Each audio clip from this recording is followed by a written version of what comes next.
கிறிஸ்துவில் அன்பானவர்களே, இயேசு இரட்சகரின் நாமத்தில் உங்களை அன்போடு வாழ்த்துகிறேன். ஆண்டவர் உங்களோடு பேசும்படி, உங்களை ஆசீர்வதிக்கும்படி ஒரு வசனத்தை வாசிக்கிறேன். ஏசாயாவின் புத்தகம் 51ஆம் அதிகாரம் 7ஆம் வசனம். நீதியை அறிந்தவர்களே, என் வேதத்தை இருதயத்தில் பதித்திருக்கிற ஜனங்களே, எனக்கு செவி கொடுங்கள். மனுஷரின் நிந்தனைக்கு பயப்படாமலும் அவர்கள் தூஷணங்களால் கலங்காமலும் இருங்கள்.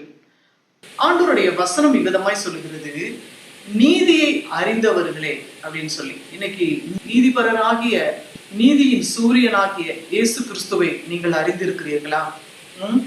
நீதியை அறிந்தவர்களே, என் வேதத்தை இருதயத்தில் பதித்திருக்கிற ஜனங்களே, இயேசு கிறிஸ்துவை மெய்யான தெய்வமாக ஏற்றுக்கொண்ட என் ஜனமே, என்னுடைய வேதத்தின்படி நடக்கிற ஜனங்களே, உங்களை பார்த்துதான் ஆண்டவர் சொல்லுகிறார், எனக்கு செவி கொடுங்கள் அப்படின்னு சொல்லி. அப்போ நீதியை அறிந்து என் வேதத்தை தியானிக்கிற உங்களுக்கு ஆண்டவர் சொல்லுகிறார், எனக்கு செவி கொடுங்கள்.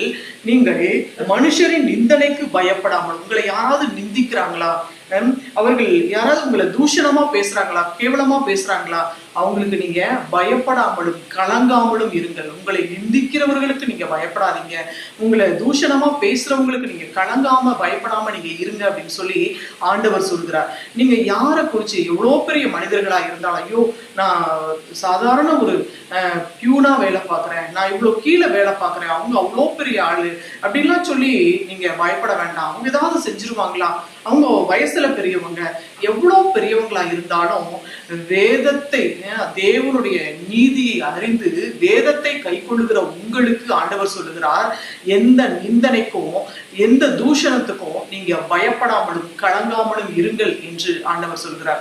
கர்த்தர் ஒரு வார்த்தை சொன்னார்னா அதுல இருந்து உங்களை விடுதலையாக்கிட்டாருன்னு தான் அர்த்தம். எந்த தூஷணமும் உங்களை ஒன்றும் செய்ய முடியாது, யாருடைய நிந்தனையும் உங்களை ஒன்றும் பண்ண முடியாது.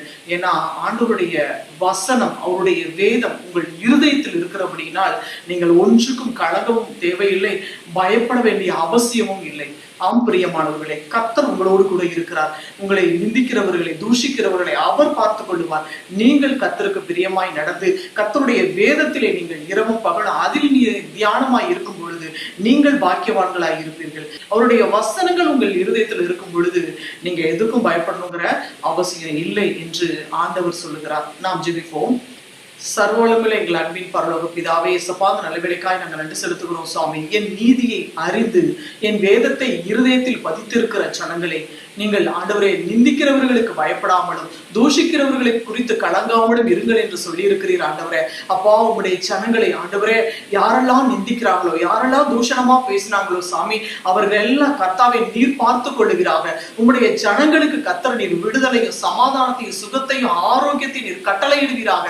ஆண்டவரே, இருதயத்துல சமாதானத்தை கொடுங்கப்பா. ஆண்டவரே அப்பா, பிறருக்காக பிறருடைய வார்த்தைகளை ஆண்டவரை எண்ணி ஆண்டவரை கலங்கி கொண்டு இருக்கிறதான உங்களுடைய ஜனங்களை நீர் கண்ணோக்கி பார்த்து எல்லா தூஷணங்களுக்கும் எல்லா பயத்துக்கும் விலக்கி ஆண்டவரே அப்பா அதெல்லாம் நீர் எடுத்து போட்டு உங்களுடைய ஜனங்களுக்கு சமாதானத்தையும் சந்தோஷத்தையும் விடுதலையை கொடுத்து நீர் ஆசீர்வதிக்க வேண்டும் என்று சொல்லி நாங்கள் ஜெபிக்கிறோம் சுவாமி. ஜெபத்தை கேட்டதுக்காக ஸ்தோத்திரம், பதில் கொடுத்ததுக்காக நன்றி ஆண்டவரே. நீர் உங்களுடைய ஜனங்களை விடுவித்து ரட்சித்து காத்துக்கொள்ளும். இயேசு கிறிஸ்துவின் நாமத்தில் பிதாவே, ஆமேன் ஆமேன். பிரியமானவர்களே, நீங்கள் ஒன்றுக்கும் கலங்காமலும் பயப்படாமலும் இருங்கள். கர்த்தர் உங்களோடு கூட இருக்கிறார்.